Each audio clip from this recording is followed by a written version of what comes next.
Aujourd'hui, on part en virée de Paris aux États-Unis en passant par le Finistère, baby, avec Stéphane Lecquart aux éditions Antidata.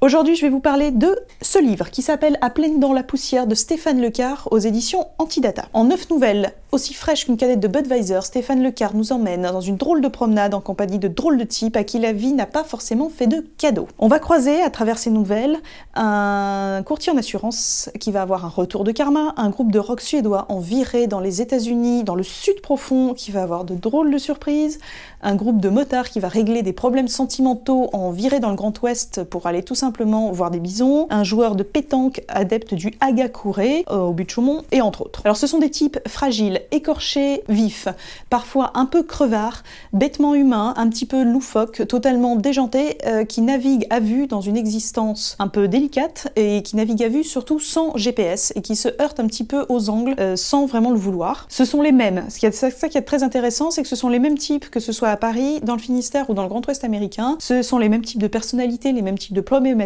et les mêmes types de solitude. Donc dans ce décor parfois un petit peu fissuré, Stéphane Lecquart fait émerger une véritable poésie urbaine, comme des espèces de bulles de solitude qui se répondent, des existences un petit peu contrariées, avec une véritable sincérité et un côté assez démuni. En fait, ces héros sont des sortes d'anti-héros qui se débrouillent dans la vie comme ils peuvent, de façon souvent brutale, de façon très maladroite, de façon parfois égoïste, mais toujours sincère.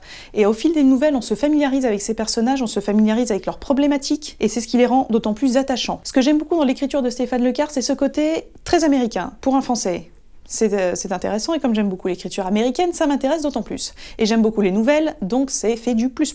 La description en fait des sentiments des personnages et de ces anti-héros en prise avec leur quotidien rappelle énormément les nouvelles, entre autres de Raymond Carver par exemple, où ce sont des types communs en prise avec des situations communes qui se débattent un petit peu dans leur existence avec leur quotidien, leurs femmes, leurs émotions, leurs attentes, leurs espoirs. Ce sont des types comme vous et moi qu'on voit sous nos yeux se débattre et parfois accéder à quelques moments à quelques épiphanie, à quelques moments de clarté, qui les rendent d'autant plus attachants et d'autant plus familiers. Il y a un très fort sentiment d'identification qui se crée avec les personnages de Stéphane Lecquart. Ce sont des types qu'on pourrait côtoyer, avec qui on pourrait aller boire des verres, et ça les rend encore une fois très attachants. Je dirais qu'il y a un côté presque rugueux dans cette écriture, un peu comme l'odeur de cigarette qui s'imprègne sur un vieux cuir qu'on trimballe depuis des années. Il y a ce côté très familier et auquel on est de plus en plus attaché. Afin d'éviter de qualifier de rock l'écriture de Stéphane Lecquart, je dirais qu'elle sonne chaud et juste comme un riff de Gibson Les Paul sur un ampli Marshall à lampe. Ceux qui savent de quoi je parle. Voilà, c'est tout pour aujourd'hui. Je vous ai parlé de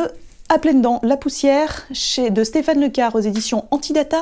Et si jamais vous voulez en savoir plus sur ce livre et sur cette très bonne maison d'édition française qui édite beaucoup de nouvelles et de très bonnes anthologies, je vous conseille de faire un tour sur le site de Lipfly et La Voix des Indés, avec qui cet épisode vous a été présenté. Sur ce, je vous dis à très bientôt. Ciao ciao.